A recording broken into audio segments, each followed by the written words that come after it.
y darle gracias a Dios por esta mañana, por este pan que nos quiere dar hoy en esta mañana también, y que día a día refresque nuestra alma, refresque nuestro espíritu. Voy a pedirle que busquen en sus Biblias la primera epístola del apóstol San Pablo a los Corintios, capítulo 1,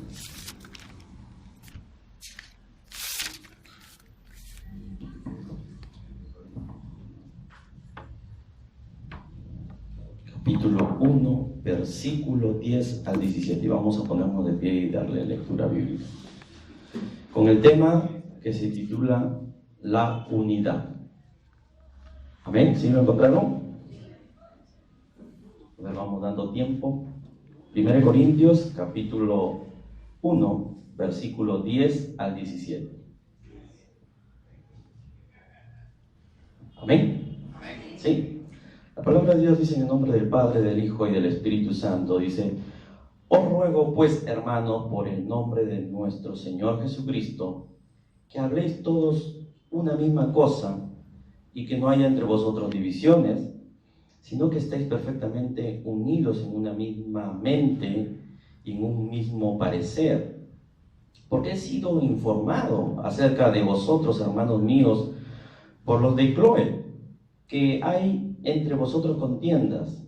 Quiero decir que cada uno de vosotros dice: yo soy de Pablo, y yo de Apolos, y yo de Cefas, y yo de Cristo. ¿Acaso está dividido Cristo? ¿Fue crucificado Pablo por vosotros? ¿O fuisteis bautizado en el nombre de Pablo? Doy gracias a Dios de que a ninguno de vosotros he bautizado, dice Pablo, sino a Crispo y a Gayo, para que ninguno diga que fuisteis bautizado en mi nombre. También bauticé a la familia de Estéfanas. De los demás no sé si he bautizado a algún otro, pues no me envió Cristo a bautizar, sino a predicar el Evangelio, no con sabiduría de palabras, para que no se haga vana la cruz de Cristo. Vamos a orar. Señor Dios, gracias te damos por este día. Tú eres un Dios todopoderoso, un Dios que todo lo conoce, un Dios shalom, un Dios de paz. Eres un Dios omnipotente, eres un Dios omnipresente, y que en medio de las circunstancias, en medio de los problemas, tú siempre estás ahí con nosotros. Gracias, Señor Dios, porque tú restauras hogares. Gracias, Señor Dios, porque tú restauras iglesias. Gracias, Señor Dios, porque tú restauras a tu iglesia, porque tú restauras al anciano, al pequeño. Señor Dios, aquellos corazones que fueron quebrantados, tú restauras. Gracias, Padre Santo, por el pan que tú nos das. Gracias, Señor Dios, por el trabajo que tú nos das. Señor Dios, y en estos momentos expresaré tu mensaje tal cual tú me lo has brindado, y que por medio de este mensaje, Señor Dios, tu presencia, tu Espíritu Santo, Señor, empiece a morar en este lugar y pueda, Señor Dios, restaurar lo que tiene que restaurar. Gracias, Padre Santo, en el nombre de Jesús hemos orado. Amén. ¿Pueden tomar su asiento? Durante todo este tiempo, queridos amigos, vamos a tratar el tema de la unidad, conforme manda el programa o la programación. Y quiero hacerles saber que durante todo este tiempo, vemos que Satanás siempre ha querido oponerse frente a la iglesia de Cristo. Y vemos aquí que él siempre querrá burlarse y destruir la iglesia de Cristo, como lo quiso zarandear a la iglesia primitiva. Y una vez vemos aquí que los discípulos fueron revestidos del poder de Dios en los Hechos 1:8, Hechos 2:1-4, y vemos aquí que una vez que fueron revestidos del Espíritu Santo, ellos empezaron a tomar autoridad para hablar justo de la muerte y resurrección de Jesucristo. Pedro da su primer discurso y muchas personas escuchan y se convierten en 3,000 personas. Inmediatamente, al ver el avance de los cristianos, el evangelismo tan perdurable que era de aquellos cristianos en ese entonces y de los apóstoles, que se dejaban guiar por el Espíritu Santo, Satanás, el adversario, el tentador, da su primer ataque con la persecución a los cristianos y trata de una manera motivar un concilio para mandarlos a la cárcel a Pedro y a Juan. Hechos 4, 1, 3, 15, 22, 29, 31. Vemos que el evangelio continuaba extendiéndose e inmediatamente y seguía extendiéndose y realmente ocurre que el mismo Satanás quiere introducir el pecado en la iglesia para poderla poner en vergüenza dentro de todo este mundo. Y lo pone el pecado con Ananías y Zafira, en la cual estos sustrayeron el dinero de una propiedad y quisieron engañar al Espíritu Santo de aquel dinero que no lo era. Se continúa con la persecución luego de Pedro y Juan, Hechos 5, 17 y 19. Pero el evangelio continuaba. El próximo método que usó el enemigo contra la iglesia de Cristo fue armar división, según Hechos 6, 1, 3, donde dice que en aquellos días, como crecía el número de los discípulos, hubo murmuración de los griegos contra los hebreos, de que las viudas de aquellos eran desatendidas en la distribución diaria. Y eran personas creyentes, eran personas que habían conocido y habían conocido el Evangelio de Cristo y habían sido realmente convertidos y restauradas sus vidas de pecado por aquel Cristo que murió en la cruz. Y estas personas, de una y otra manera, el enemigo siempre ha querido tratar de atacar y dividir a la iglesia. En la iglesia primitiva lo trató de lograr, pero el evangelio continuaba. Hoy, en este tiempo, el enemigo lo veo de una manera sutil y salomónica, que quiere tratar de destruir a la población peruana y a todo el continente americano, tratando con el tema de la ideología de género. Y la iglesia tiene que salir en marcha para defender el derecho sobre este tema de la ideología. Nosotros amamos a la persona que puede ser homosexual o puede ser lesbiana. Amamos. Lo que no estamos de acuerdo es el pecado que pueda inducir en ellos y puede hacer inducir también a los niños. Pero sutilmente el enemigo siempre ha tratado siempre de confundir y destruir, y buscará con el método griego metodia muchos métodos para poder destruir la iglesia de Cristo. El enemigo, Satanás, su mismo nombre lo dice, que es adversario de Dios. Y como adversario de Dios, también es adversario de los hijos de Dios. Cuando tú estás creciendo en tu vida espiritual, Él va a querer dividir tu familia. Él va a querer dividir, que tú tengas división entre tú y tu hija y tu hijo. Y que provoque un problema. La pregunta es que tú digas, ¿cómo puede haber un problema si somos creyentes, si somos cristianos, si somos personas que buscamos de Dios supuestamente? ¿Cómo puede ver? ¿Cómo puede ocurrir esto? Vemos aquí, Pedro, cuando totalmente quiso cortar el propósito de Jesús, y Jesús le dijo, apártate de mí, Satanás. Pero ¿por qué lo dijo? No lo dijo a Pedro, sino que Pedro sutilmente estaba siendo susurrado en el oído para que le corte el propósito, siendo inducido por el mismo Satanás, para que le corte el propósito de lo que Jesús tenía el morir en la cruz del Calvario, para que de esa manera podamos obtener la salvación tú y yo, y estar en esta casa, poder alabarle y honrarle a ese Rey Todopoderoso. La iglesia primitiva era una iglesia unida. ¿Y por qué era unida? Porque se perseveraba en la doctrina de los apóstoles, y los cristianos que eran en primera instancia, que eran constituidos y habían constituido la primera iglesia primitiva, eran perseverantes, y son aquellos que han recibido en ese entonces su primer amor. Son aquellos que han recibido el Espíritu Santo y están todos con el entusiasmo, el poder impulsar a la perseverancia. No le agrada el odio, no le agrada ninguna cosa que pueda desanimarlo. Puede haber personas y decirle: tú no sirves para esto, no sirves para predicar, no sirves para cantar, no sirves para esto. Pudieron en ese tiempo haber usado muchas personas en ese entonces, pero este cristiano que tenía su primer amor impulsaba a la perseverancia. Y perseveraban ellos mismos en la doctrina de las enseñanzas de los apóstoles.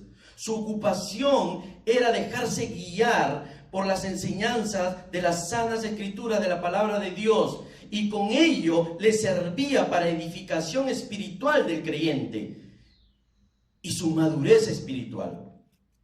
Para los nuevos creyentes, Jesús dio un mandato, y les dio un mandato a los apóstoles en ese entonces, que enseñase, que guarden todas las cosas que los he mandado, según Mateo 28:20. Y el propósito del mandamiento que Jesús lo motiva a que lo realicen los apóstoles era realmente que tenían que edificar la iglesia de Cristo. Según Efesios 4:1, 11, 12, dice: y él mismo constituyó a unos apóstoles, a otros profetas, a otros evangelistas, a otros pastores y maestros, al fin de perfeccionar a los santos para la obra del ministerio, para la edificación del cuerpo de Cristo. Esos santos somos aquellos que han aceptado a Cristo Jesús y que se mantienen incorruptibles en las cosas de Dios.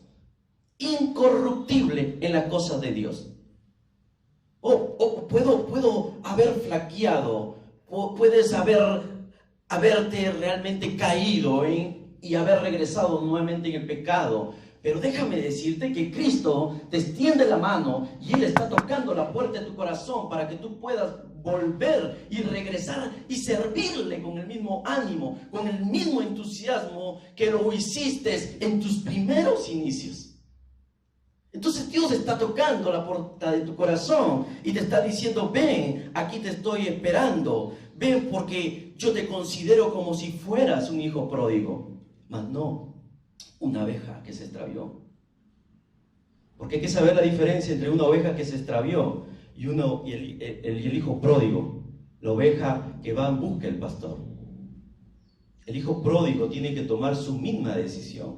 Gozó de todos los placeres del mundo, malgastó toda su herencia, pero él tomó una determinación. Dijo: estoy comiendo el charco de basura, estoy comiendo aquí junto a los chanchos, decido irme a ver a mi padre. Y así como el padre, él se va y le dice: papá, papito, he venido nuevamente. ¿Usted cree que el padre lo rechazó? El padre le extendió la mano, pero fue decisión de él. No que el papá realmente estuvo esperando que el hijo regrese y le puso una túnica. Maten al mejor cabrito, porque mi hijo que se ha perdido tomó una decisión sabia y ha regresado al rebaño.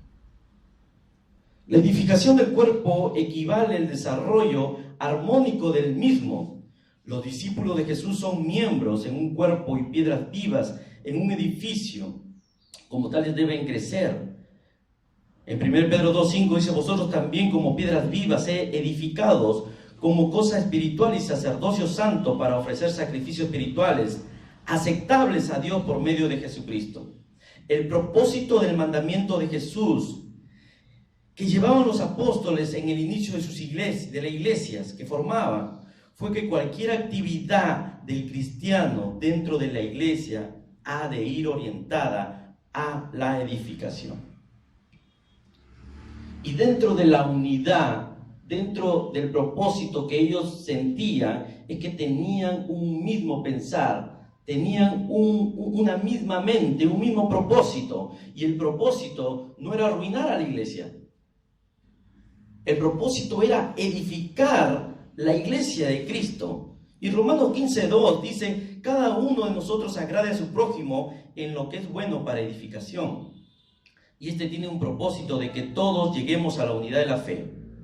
Esta primera conclusión, quiero dar a entender que la doctrina es uno de los elementos de la unidad de la iglesia. A medida que va edificándose en el conocimiento de la palabra de Dios y la pone en práctica el creyente, entonces toma la decisión el creyente de poder edificarse cada día más. Entonces, cuando se va edificando cada día más, entonces va entrando en un espíritu de amor, en un espíritu de armonía, en un espíritu de sinceridad el uno con el otro.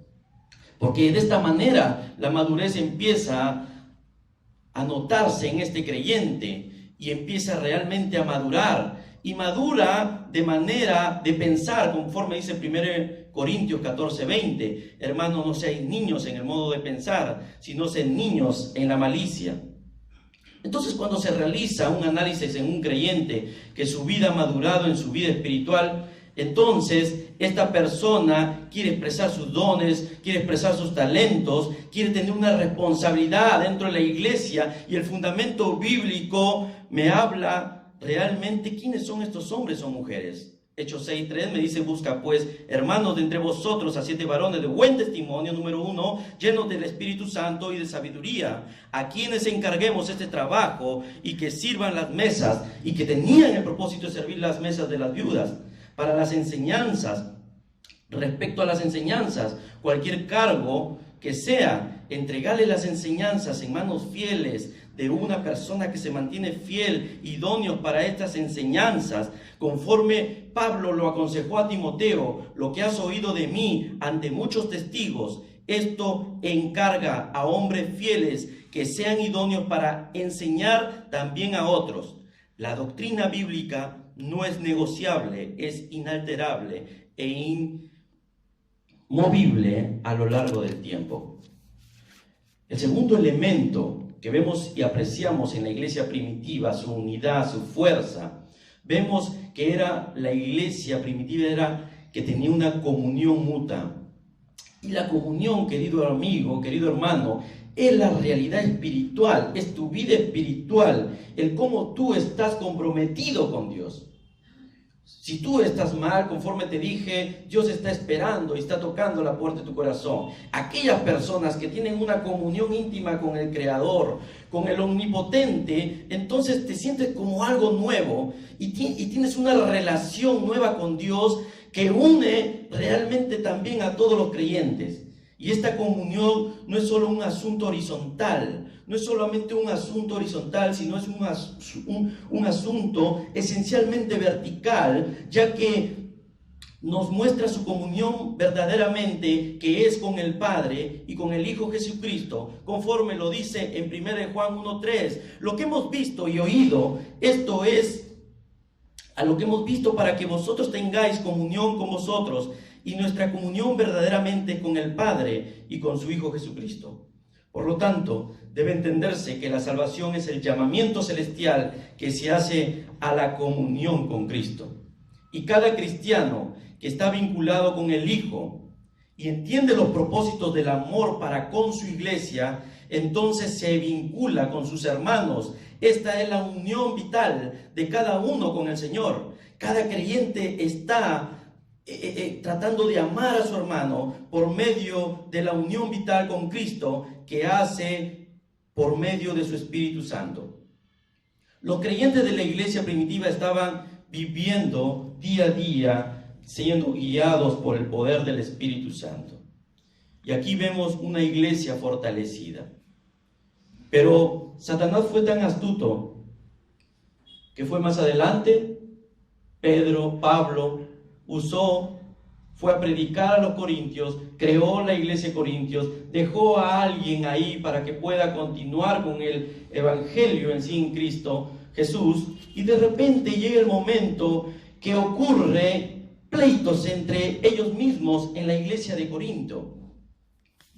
Te doy un enfoque primero de la iglesia primitiva, cómo fue, para que analices que ellos realmente vivían en amor, vivían en armonía, se dejaban guiar por el Espíritu Santo y vivían realmente en mansedumbre, en humildad, en paciencia. Tenían ellos paciencia entre el uno y el otro. Y vemos aquí que luego que forman la iglesia de Corintio, pasa un tiempo y empiezan a tener una serie de problemas. Y en esto Pablo, estando en la cárcel, les escribe de una manera petitiva y le dice: os ruego, pues hermanos, por el nombre de nuestro Señor Jesucristo.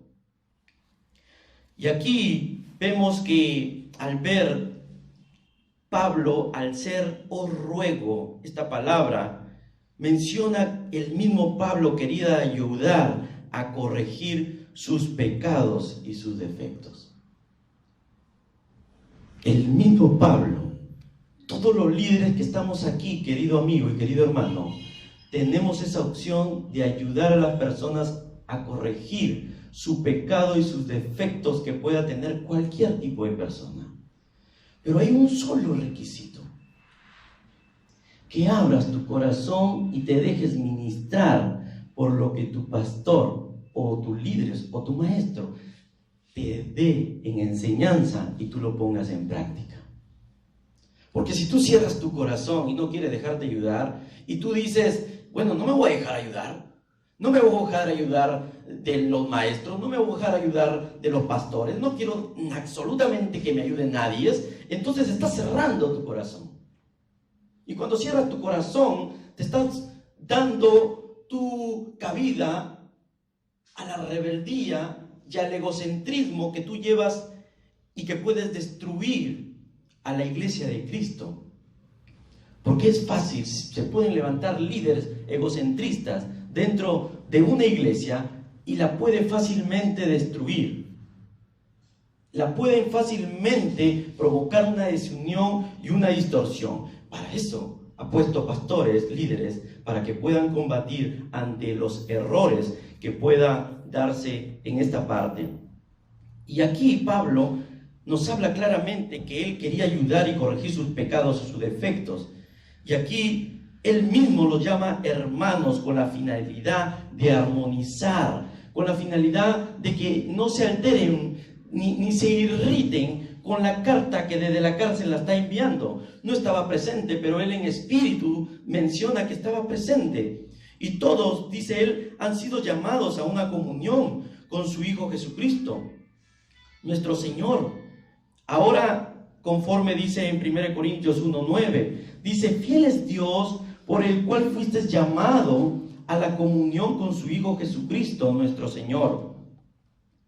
Ahora, en esta parte están siendo amorosamente exhortados por el nombre de nuestro Señor Jesucristo, al hablar todos una misma cosa y a eliminar, les dice: eliminen las divisiones, eliminen los pleitos, eliminen los celos, iglesia de Corintios, eliminen los chismes, porque eso no va a edificar a su iglesia. Y te estoy pidiendo con mucho amor, y al estar unidos en una misma mente y en un mismo parecer, van a lograr éxito en la iglesia, y mucho más cuando son guiados por el Espíritu Santo, que es el que guía a la iglesia, que es el que toca corazones.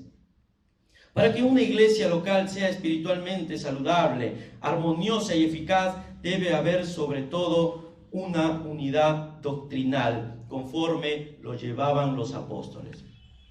La unidad doctrinal.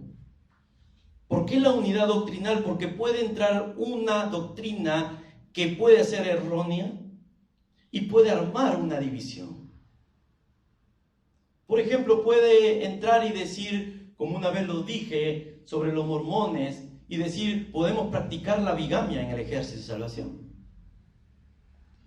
Entonces las mujeres vayan y practiquen la bigamia y tengan 2 hombres. Vayan y los hombres pues puedan tener 2 mujeres, 3 mujeres, 4 mujeres, y vengan y lideren, y vengan y tomen cargos, y vengan, pónganse a tocar música, y vengan y canten, y vengan y prediquen el evangelio. Entonces si realmente esto ocurre, fomentaría un desorden en la iglesia. Y tampoco debe de haber y fomentar desorden, porque a través de cualquier sea el tema, puede fomentar grupos y no debe haber confusión de grupos en temas doctrinales. Muchas personas, incluyendo algunos que profesaban decir ser cristianos, no querían ser enseñados doctrinalmente. Y sencillamente porque verdades y principios de la palabra de Dios, absolutamente de la palabra de Dios, no la quieren aceptar ni la quieren obedecer. Y cuando no la quieren obedecer y no la quieren aceptar, hermanos, empiezan: hermano, no está hablando, creo que ese mensaje es para mí. El hermano, ¿sabe qué? Nos reunimos en tal lugar, ya, nos vemos. Y empezamos a fomentar un desorden, donde la iglesia de Cristo no debe ser eso. Donde la iglesia de Cristo tiene que ser saludable, armoniosa y eficaz. Hermano, te quiero contar algo. Realmente poder tranquilizar la situación y refrenar muchas veces la lengua. En consecuencia, Pablo insistió en que los corintios y todos los cristianos tengan unidad doctrinal, conforme les he mencionado, y no cualquier persona puede dar la unidad doctrinal, sino la unidad que está clara y completamente fundada en las sagradas escrituras del Padre Celestial. Si esta palabra de Dios, yo lo pongo, mi libro y mis hechos y mi fundamento creada por mí, lo pongo encima de la Biblia, yo lo opaco a la Biblia. Si yo creé mis fundamentos, la Biblia tiene que ser mi fundamento.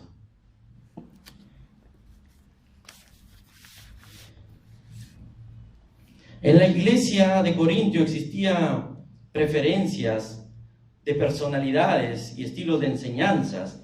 Esta causaba en gran sentido división en la iglesia de Corintios. Es por eso que aquí en el versículo 12 de 1 Corintios habla: quiero decir que cada uno de vosotros dice: yo soy de Pablo, yo de Apolo, y yo de Cefas, y yo de Cristo. ¿Qué pasaría si dijeran aquí en el Ejército de Salvación: yo soy de Gerson, yo soy del hermano Rodolfo, yo soy de la hermana tal, y armaríamos grupos, y eso fomentaría no la unidad, sino la división en la iglesia de Cristo? ¿Sabes que cada uno de nosotros somos siervos de Cristo?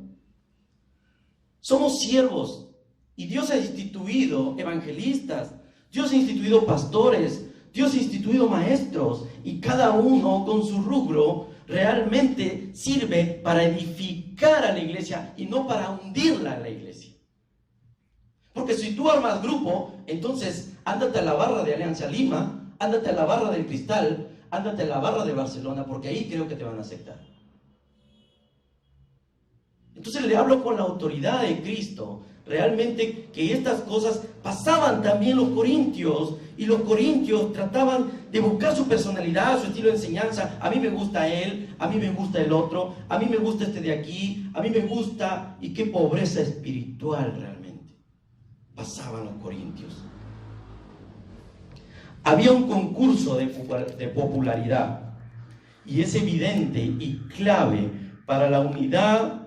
Quiero hacerte saber la doctrina, y en los temas de decisiones es de tener líderes piadosos que estén unidos entre ellos en la voluntad del Espíritu. Hay alguien que mencionó a alguien y me hizo entender, y me dijo: mira, queremos hacer esto de aquí, esto de acá, y si realmente formamos predicadores para que puedan lanzar la palabra de Dios y puedan exponerla, la palabra de Dios, sí, pero no está en su vida espiritual bien. Si la vida espiritual no está bien, luego va a resultar refutando tu mensaje.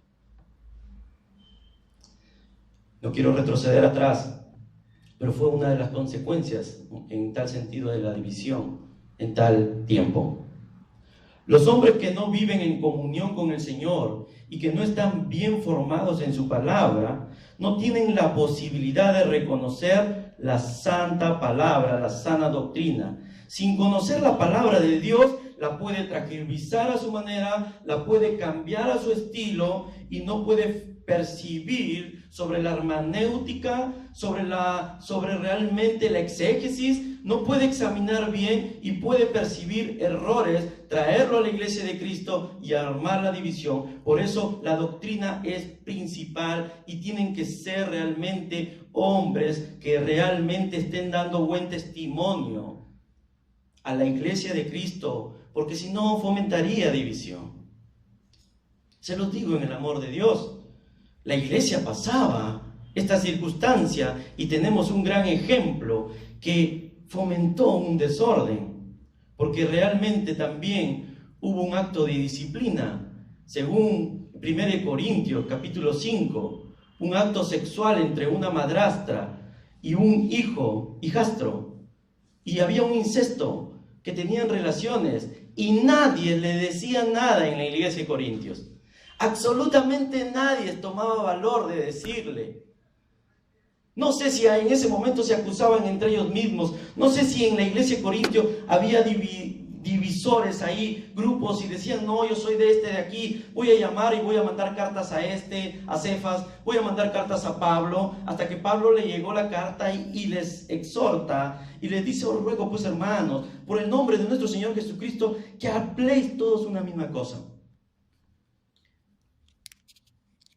Que habléis todos una misma cosa. Y que realmente no fomenten, porque haya entre vosotros divisiones, dice él, y de esta manera está diciendo no fomente división, sino que estéis perfectamente unidos. Y el griego catarcio,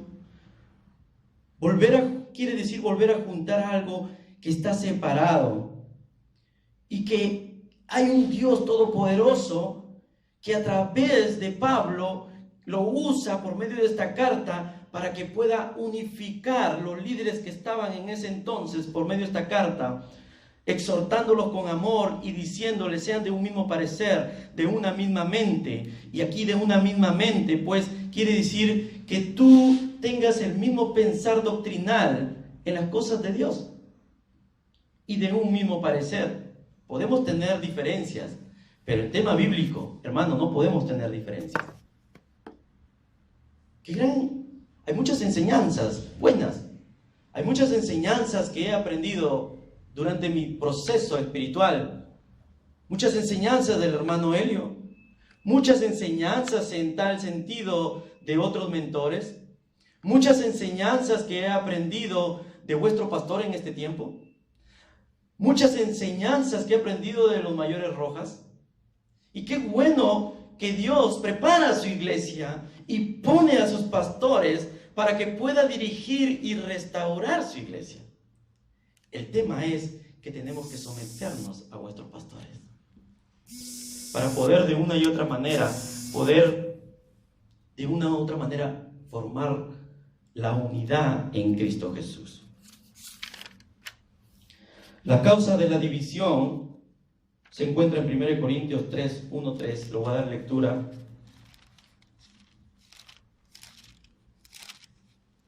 Ya estoy a punto de finalizar. Dice la palabra de Dios, 1 Corintios 3, 1. De manera que yo, hermanos, no pude hablarles como a espirituales, dice Pablo, sino como a carnales, como a niños en Cristo. Os di a beber leche y no vianda, porque aún no erais capaces, ni sois capaces todavía, porque aún sois carnales, pues habiendo entre vosotros celos, contiendas, disensiones, ¿no sois carnales si andáis como hombres? Porque diciendo el uno, yo ciertamente soy de Pablo, y el otro, yo soy de Apolos, ¿no sois carnales? ¿Qué pues es Pablo?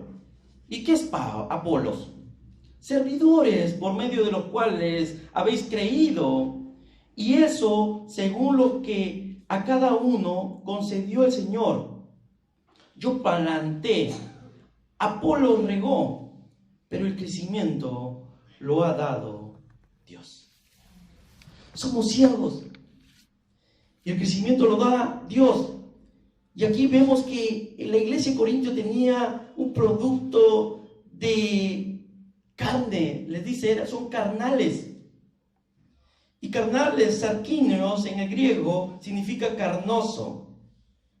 Y si tú te pones a pensar y analizar y tú dices, ¿de dónde proviene este tipo o esta cosa que tengo acá de envidia, de celos? ¿De dónde viene? Santiago 4.1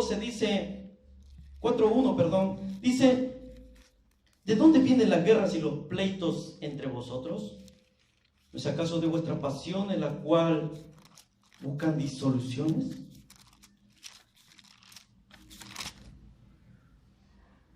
Codiciáis y no tenéis, matáis y ardéis de envidia y no podéis alcanzar. Combatís y lucháis, pero no tenéis lo que deseáis porque no pedís.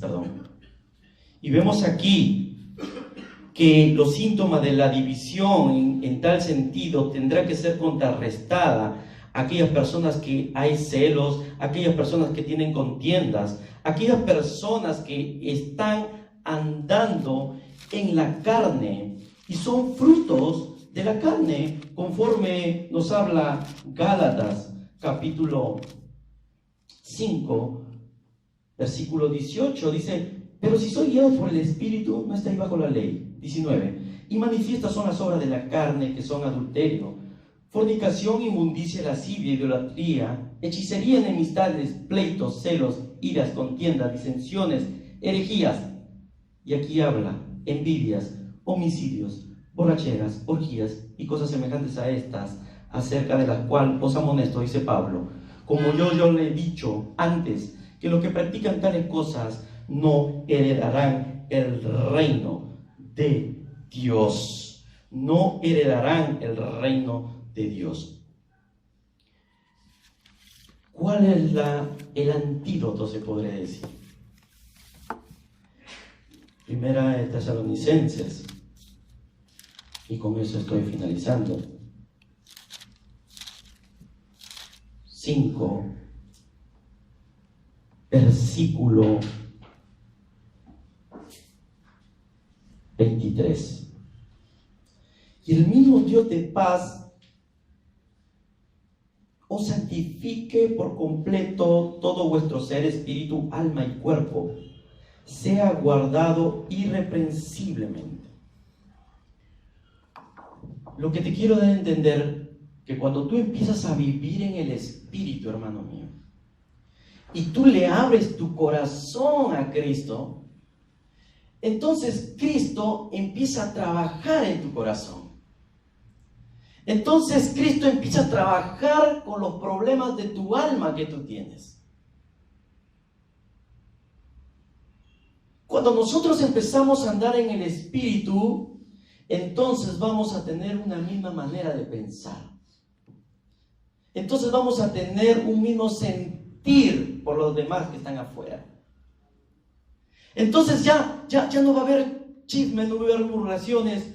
Entonces tú vas a decir, oye, un ratito, tranquilo, hermano, ven, un abrazo, tranquilo, no lo hagas, tranquilo.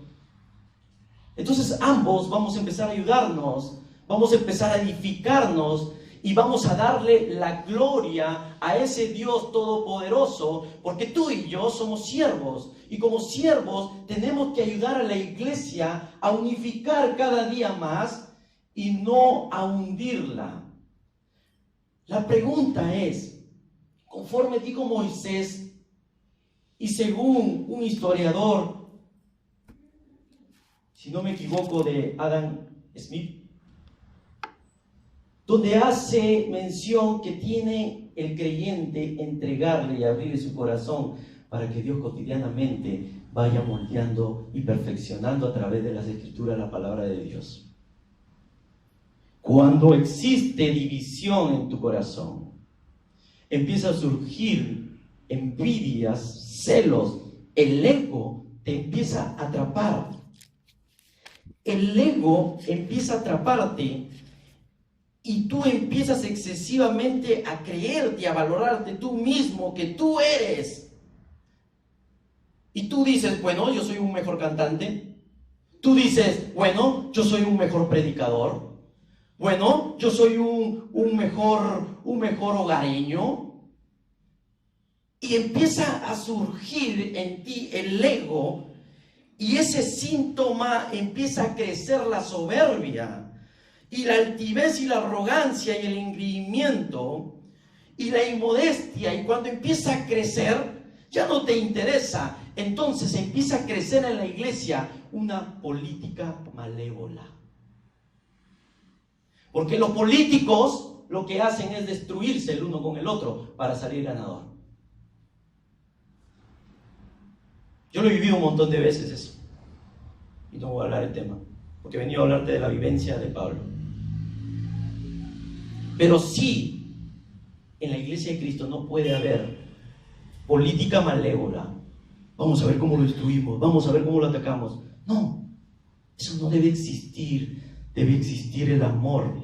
Cuando el Espíritu entra a tu vida y tú empiezas a practicar las obras del Espíritu, entonces empieza a haber un cambio tremendo en tu vida. Empieza a haber un cambio extraordinario, porque ese Dios todopoderoso te cambió tu vida.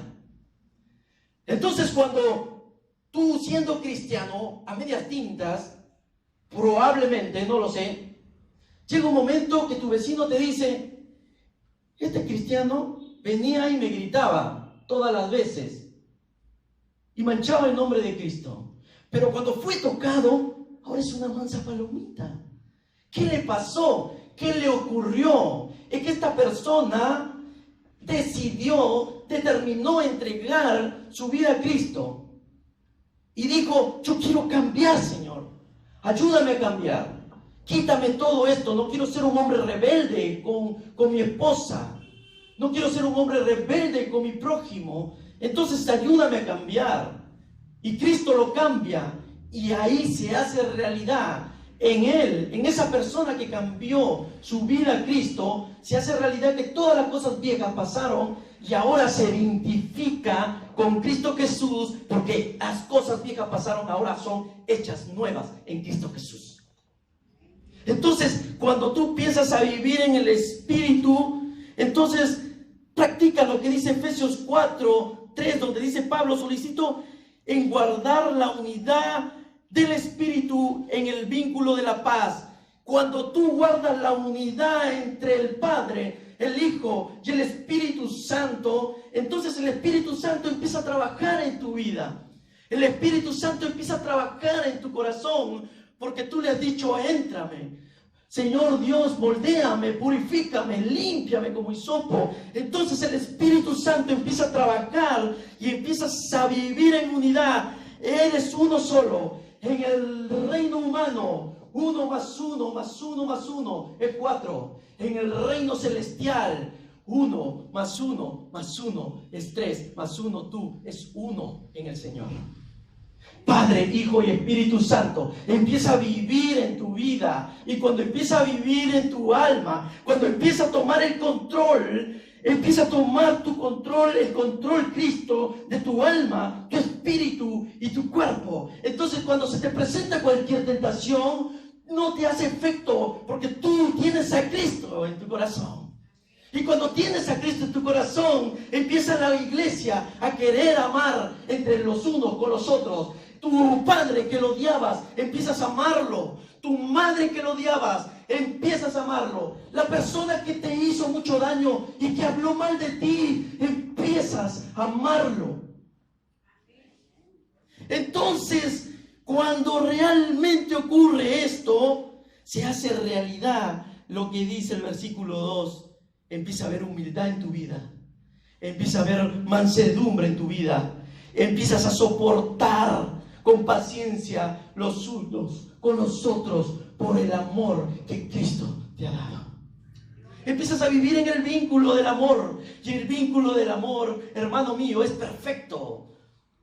Es perfecto porque no es un amor pagano, no es un amor sucio, no es un amor que quiera contaminar la casa de Dios. La casa de Dios tiene que ser restaurada en el nombre de Jesús, y todas personas serán restauradas mediante un proceso. Y si acepta la persona pasar un proceso, pues bien por ello, porque pasé también por ese proceso.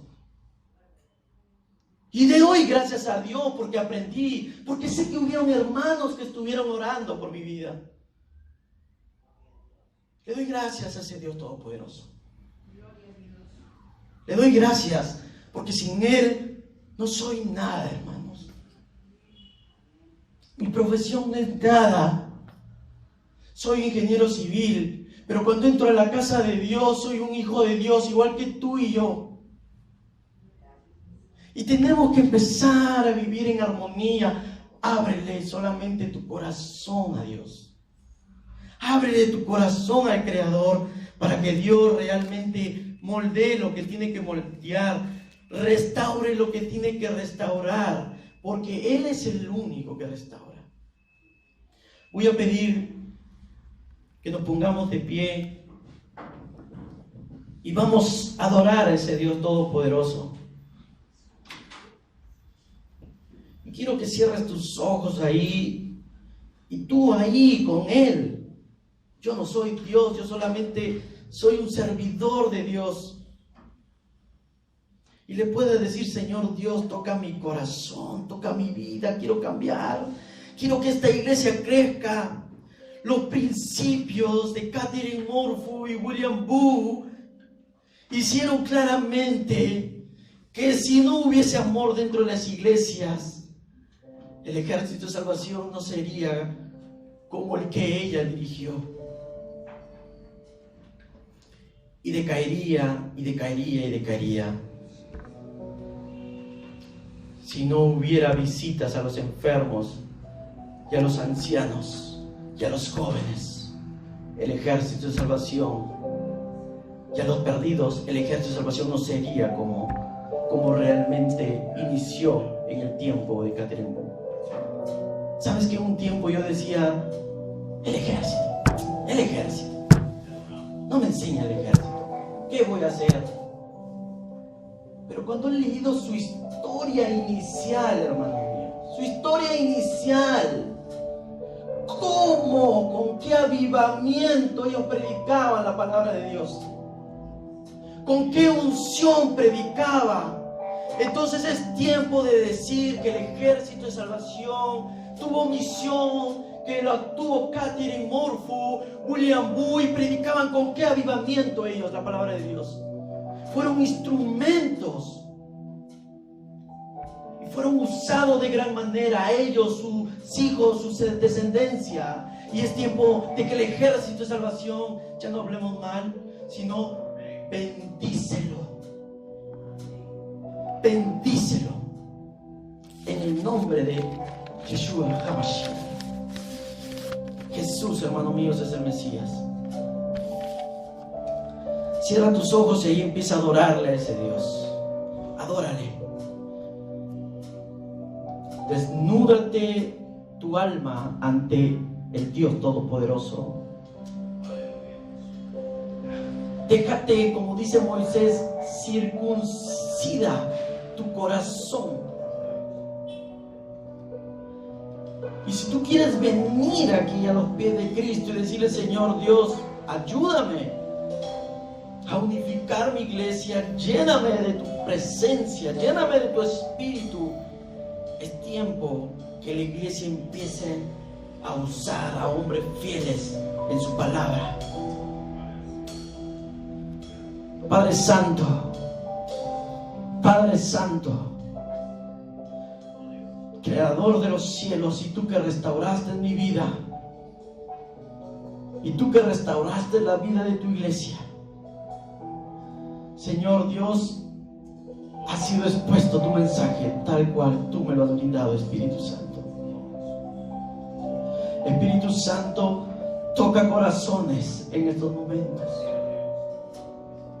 En el nombre de Jesús de Nazaret. La sangre de Cristo tiene poder. La sangre de Cristo libera. La sangre de Cristo restaura. La sangre de Cristo liberta. Tu sangre, Cristo Jesús, tiene poder. En el nombre de Jesús, todo espíritu negativo que puede existir, échalo fuera en el nombre tuyo, Jesús de Nazaret. Espíritu de fornicación, fuera de este lugar. Espíritu de adulterio, fuera de este lugar. Espíritu de murmuración, chisme, envidia, celos, contienda, fuera de este lugar, en el nombre de Jesús de Nazaret. La sangre de Cristo tiene poder. Limpia tu casa, Señor Dios. Restaura tu casa. Restaura, Señor Dios, tu hogar. Padre, es tu iglesia, Padre Santo, y empieza a levantar hombres valientes. Empieza a levantar mujeres valientes. Empieza a restaurar tu casa. Empieza a restaurar a los músicos. Empieza a restaurar, Señor Dios, aquel que toma una determinación de seguirte solamente a ti, Cristo Jesús. Santo, santo, santo. Santo eres tú, Señor Dios. Santo eres tú, Señor Dios. Sí, Señor Dios. Rindo mi ser, Señor Dios.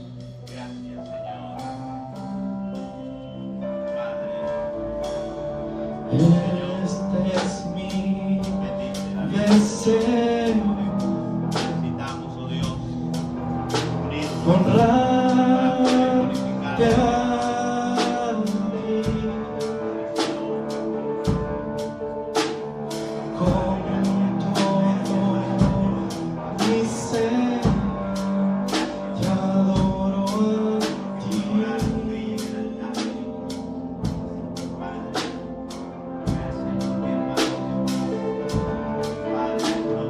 Con todas mis fuerzas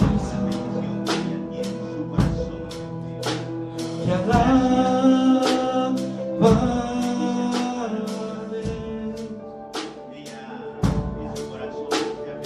Mi adoración eres tú.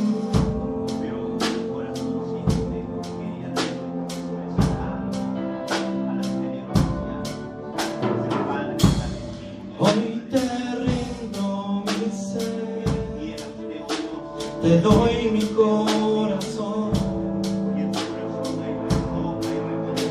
Yo vivo para ti en cada palpito. Mientras hay aliento en mí, Dios haz tu obra en mí. Hoy te rindo mi ser, te doy mi corazón. Yo vivo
Empieza a orar, empieza a adorarle a ese Dios todopoderoso ahí, hermano mío.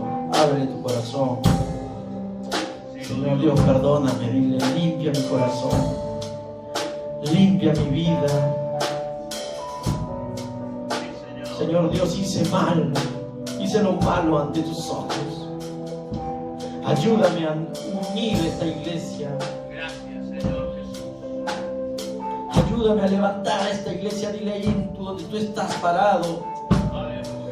Capacítame, Señor Dios. Tu sabiduría es tuya, Señor Dios. No es mía, no es de nadie, es tuya. Tú eres sabio, Señor Dios. Y tú, Señor Dios, refrescas los corazones, Padre Santo, de tu iglesia, Cristo Jesús. Espíritu Santo, muévete. Gracias, Señor Dios, gracias.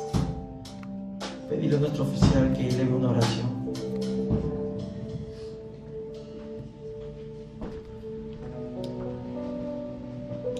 Señor, gracias. Muchas gracias una vez más por hablarnos, oh Dios. Su palabra dice: en esto conoceréis que sois mis